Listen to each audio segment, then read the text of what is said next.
AITA for blocking and silently moving on from my cheating fiancé.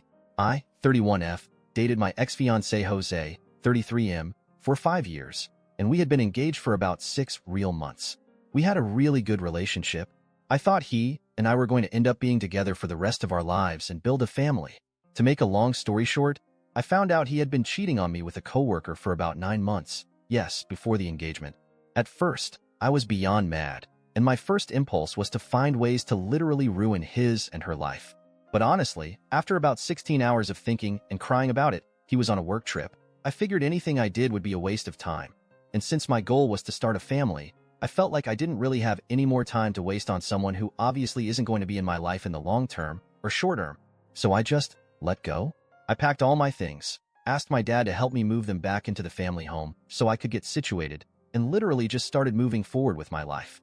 I just let him have anything that was ours. Something about those items seemed foreign to me now, and I didn't really want to associate with it. I left the ring at the house.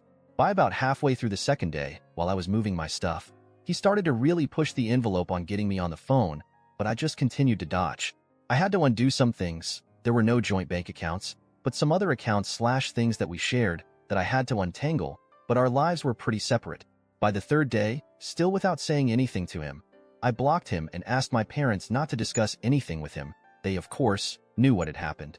I told them they were more than welcome to maintain a relationship with him if they chose. My dad loved him. But I asked them not to discuss or talk about me at all. After his week-long business trip, he showed up at the house, but I told my dad I had nothing to say to him and to please get him to go away. Now, it's been about 2 weeks, and he hasn't been back since, so I've still not talked to him, still blocked. I feel like I've really made an effort to move on with my life. I'm touring nearby apartments and hope to have my own lease signed by the end of the month. I really just felt like there wasn't anything to talk about, and I didn't feel like I owed someone who would do something like that to me anything, even a conversation. This morning, while discussing my plans, etc., my parents basically sat me down and asked me to talk over everything with him. They figure I will regret it in the future, that mistakes happen, that without his confessions, I can't be 100% sure that he cheated, etc., etc. I told them that I didn't really want to waste any more time on the situation and that, while I was being selfish, I didn't think hearing his side would help me in healing in any way. My mom and I got into a pretty heated argument.